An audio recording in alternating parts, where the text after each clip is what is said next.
우울증과 더불어서 가장 높은 비중을 차지하고 있는데요. 실제로 대해서 많이들 힘들어 하십니다. 평생 유병률이 한 4% 가까이 된다고 하는데요. 4배 내지 8배 정도 증가할 수도 있고요. 너무 부족해지는 상황이, 균형이 무너지는 상황이 벌어집니다.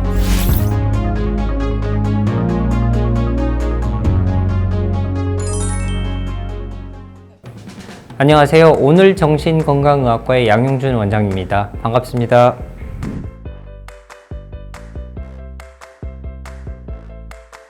네, 제가 지금 김해시 정신건강복지센터에 이 유튜브 촬영 때문에 와 있는데요. 너무너무 반갑습니다. 정말로. 제가 3년 전에까지 정신건강복지센터장을 했었습니다. 그래서 덕분에 많은 분들에게 도움을 받았고, 또한 제가 지역사회 이 업무를 하면서 또 보람되는 일도 많았어서 오늘 이 자리가 더욱 새롭습니다. 오늘 제가 말씀드릴 거는 공황장애에 대해서 먼저 말씀드리겠습니다. 공황장애 치료에는 여러 가지 방식이 있지만 그 중에서도 많은 분들이 또 어떻게 생각하고 느끼고 행동하는 이런 부분에 대해 인지행동치료라는 걸 차츰 말씀드리고자 합니다. 자세한 내용은 설명하면서 말씀드리겠습니다. 그러면 오늘의 순서는 이렇게 공황장애가 무엇인지, 또 원인은 어떻게 되는지, 어떻게 진단하는지 이렇게 한 꼭지로 먼저 말씀을 드릴 거고요. 2부에서는 공황장애 치료, 어떻게 치료할 건지, 그 중에서 특히 인지행동 치료 말씀드렸던 그 부분에 대해서 다뤄보도록 하겠습니다. 자, 불안이라는 거는 제가 말씀드렸지만 미래에 대한 염려, 앞으로 어떻게 살아갈지 우리는 불안하니까 무서워하고 준비하고, 예전에 원시 시대에 깜깜하고 야수가 나타날 거면 경계를 해야 되니까, 그래야 인류가 살아남을 수 있었죠. 그래서 미래에 대비하는 건데, 이게 이럴 경우에 몸도 같이 움직이게 됩니다. 신체적 증상이 동반이 되는데요. 이게 불안이라고 할 수 있는데, 그런 신체 감각, 또 앞으로 어떻게 될까 하는 두려운 생각들, 이런 부분이 있고, 그렇다 보면 안절부절 못하게 되고 이걸 피하게 되는 이런 상황들이 벌어지죠. 실제로 불안장애에 대해서 많이들 힘들어 하십니다. 그래서 불안장애 자체만으로도 25% 가까이 되시고, 그 외에 다른 불안장애의 하류 범주라고도 할 수 있는 사회 불안장애나 또 외상후 스트레스 장애, 범불안장애, 공황장애, 이런 부분들이 많이 우울증과 더불어서 가장 높은 비중을 차지하고 있는데요. 정신질환에서. 오늘 말씀드릴 공황이라는 거는 이 패닉 심텀이라고 합니다. 공황이 왔다, 이런 건데 아주 급박하게 두려움이 떨려서 옵니다. 더 봐볼까요? 이건 뭉크의 절규라는 건데요. 저분이 보여주는, 저 마음속에 느끼는, 저 그림이 보여주는 감정, 두려움, 다가오는 것들이 공황이라고 할 수 있겠습니다. 그러면 실제로 생명을 위협하는 상황에 대해서, 예를 들면 허허벌판에서 내가 공룡을 만났다면, 그러면 어떻게 도망칠 수가 없잖아요. 그런 생명의 위협을 받으면 우리 몸이 반응을 하는 게 당연한 건데, 이 공황 발작이라는 거는 사실은 실제로 그렇게 크게 문제될 게가 없음에도 불구하고 우리의 알람 체계, 두려워하고 무서워하는 알람 체계가 잘못 오작동을 일으키는 겁니다. 이 상황들이 우리를 너무 힘들게 하죠. 그런 부분들이 공황 발작이라고 할 수 있고요. 그래서 이런 진단을 어떻게 하느냐라고 하는데, 보통 많이 들어오시면 두 가지가 제일 큰 두려움입니다. 우리 살면서 이렇게 신체 증상으로 두려운 게 뭐가 있을까요? 가슴 뛰고 심장이 어떻게 된 거 아니야? 이런 심장 질환에 대한 거, 그런 게 무섭겠죠. 가슴이 두근거린다거나 심장박동이 너무 빨라진다거나. 그래서 대부분 심장내과나 혹은 응급실이나 이런 데를 가시기도 합니다. 또 가슴이 답답해지는 느낌, 심장 뛰는 것도 더불어서 숨이 가빠지겠죠. 숨을 못 쉬어서 죽을 것 같다, 그 다음에 질식할 것 같다, 이런 것들이 좀 크게 느껴집니다. 그래서 어지럽기도 하고, 어떤 경우에는 이상 감각을 호소하시는 분들도 많아요. 일단은 주위의 경계가 이상하게 보인다거나 시간이 다르게 느껴진다거나 하는 분들도 있고, 결국 이런 것들이 내가 죽을 것 같은 그런 두려움에 떨고 있기 때문에 이게 공황장애인 거죠. 한 달에 한 번 이상 이런 것들이 일어나는 건데요. 광장공포증은 비슷한데 예전에는 같이 진단을 했었는데요. 교통수단이나 엘리베이터 이런 경우에도 또 두려움을 느끼는 분들도 많죠. 그래서 CT나 MRI를 못 찍는 분들도 굉장히 많이 있습니다. 이거는 결국 평생 유병률이 한 4% 가까이 된다고 하는데요. 여자분들 경우에 꽤 많습니다. 특히 젊은 남녀분들이 굉장히 많은데요.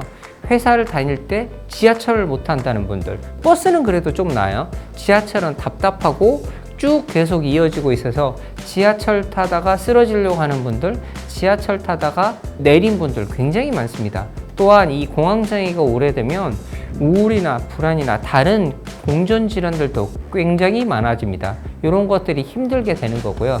결국 왜 발생하느냐 보면 개인적인 요인이 있는데 스트레스를 받고 그 다음에 이런 게 점점 취약해 들어서 나중에는 나는 이게 어찌 해볼 수가 없다, 이게 몸으로 느껴지는 거죠. 그 교감신경이 활성화가 되고 피하게 되고 그러다 보니 공황장애가 발생하는 이런 이 전체적인 틀을 말씀을 드렸는데요.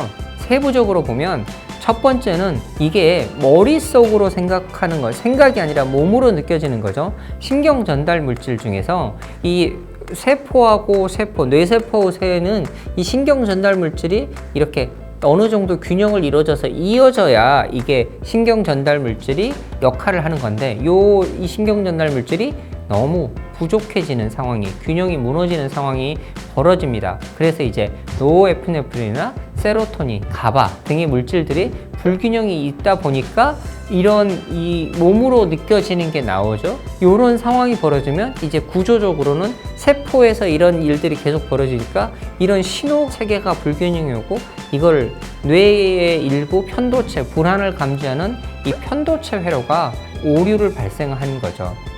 이런 과정들이 있는데 공황장애도 마찬가지로 어떤 유전이다라고 얘기 드리기는 어렵지만 다른 정신과 질환에 비해 유전적으로 어려움이 있었던 분들에게는 4배 내지 8배 정도 증가할 수도 있고요. 이 정신분석적 이론은 옛날 얘기라고 할 수도 있지만 실제로 우리는 여전히 여기에 영향을 받긴 합니다. 왜냐하면 스트레스 요인 혹은 이별, 상실, 또 직장에서 나를 잃어버릴 것 같은 두려움, 이런 것들이, 혹은 연예인들 공황장애 맨날 얘기를 하잖아요. 연예인들이나 혹은 프로듀서들, 방송계에 일하는 분들이 왜 그러냐면 급격하게 자신을 이런 상황에 몰아넣고 내가 마스크를 쓰고 살고 있는데 힘들 때도 활짝 웃어야 되고 내 자신을 잃어버릴 것 같은 그런 상황에 나를 노출시키다 보니 더 힘들어지는 거죠. 이런 부분이 특히 연예인분들이나 방송하시는 분들이 공황장애에 시달리는 경우에 있을 수 있고요. 생리적으로도 급격하고 또 조급하고 다급해진 상황들이 이 공황장애를 일으키는 요인이라고 할 수 있겠습니다. 결국 패닉, 공황장애의 것들은 심리적인 반응을 우리 몸이 느낀다는 거죠. 그렇게 해서 이 공황장애가 발생했다고 할 수 있겠는데요. 저기 보시면 저 빨간색으로 보이는 프리프론탈 코텍스가 전체적으로 뇌에서 균형을 잡아주고 이성적으로 생각하는 건데, 저 안쪽에 보라색 림빅 브레인이 위험할 때 도망가게 하는 거죠. 저기 특히 변형계, 림빅 시스템이라는 게 변형계인데 우리의 감정이나 기억을 다루는 이런 작동을 하는 건데요. 이렇게 몸 전체에 영향을 끼쳐서 교감신경, 부교감신경, 특히 긴장할 때, 싸울 때, 우리 곰을 만났을 때 저 곰이 400kg인데 지금 45m 앞이니까 제가 나한테 돌려면 4, 5초면 금방 끝나겠네 하면 나는 이 세상 사람이 아니죠. 그러기 전에 보자마자 도망가거나 무서워하거나 떨어서 눈이 번쩍 떠지고 심장이 두근거리고 숨이 가빠지고 이런 상황이 벌어져서 도망가야 살아남을 수 있는 거죠. 이런 상황이 벌어지는 건 당연한 건데 우리 몸이, 머리가 잘못 생각을 할 수 있어요. 잘못 생각을 해서 알람이 계속 울리는 거예요. 여러분 소방 점검이 잘못되면 삐 울릴 때가 있잖아요. 불이 안 났는데도. 그럼 우린 도망갈 준비를 맨날 해야 되는 거죠. 그게 맨날 일어나니까 우리 몸이 힘들어지는 겁니다. 그러면 더 불안해질 수 있는 거죠. 이렇게 몸 전체가 너무 교감신경이 과항진되어 있을 때 이런 상황이 벌어집니다.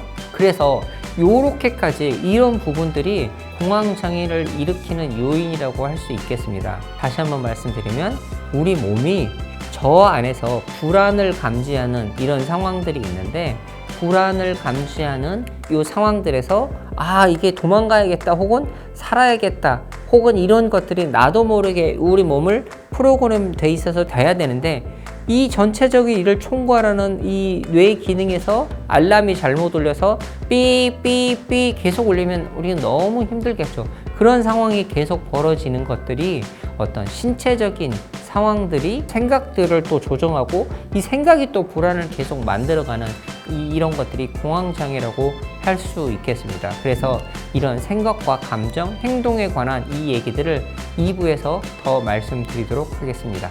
감사합니다.